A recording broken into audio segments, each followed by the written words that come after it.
Well, good evening and welcome to our state capitol here. We are so happy to have you all come and to join in this wonderful occasion of 50 years. We think about that number 50 golden years, 50 years of hard struggle that has taken place. And we know that was the time that the Reverend Martin Luther King gave his I Have a Dream speech, which was such a symbol of the civil rights movement. And we hear that speech and it's still something that permeates within our spirit. What Dr. King spoke of 50 years ago was not just his dream, it was our dream. It was the dream of all Americans who were held back because of their race, their religion, and their differences. Many have given their sweat, their tears, and their lives to get us where we are here today.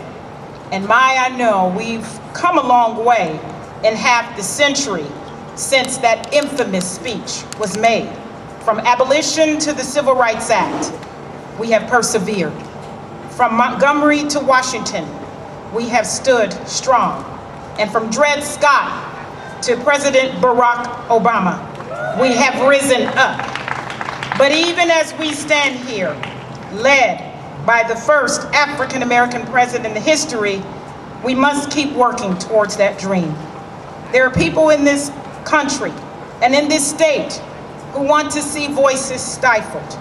Just this year, even in our Arizona legislature, there was a bill passed that could keep thousands of Arizonans from being able to even exercise their right to vote. This is happening all over the nation, taking away things like your ability to vote early, things that have happened when a child in Florida whose life was taken, Trayvon Martin. We cannot stand quietly by and watch the clock turn back on us.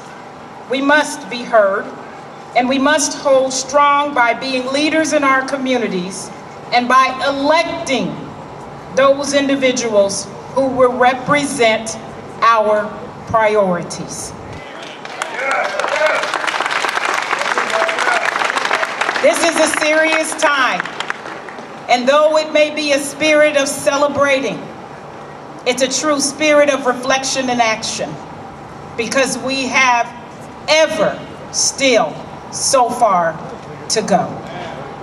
But as long as we live every day, as long as we talk to our children and our young people, that dream will still be alive, so that we never, ever, ever let us not forget, so we will never repeat the past.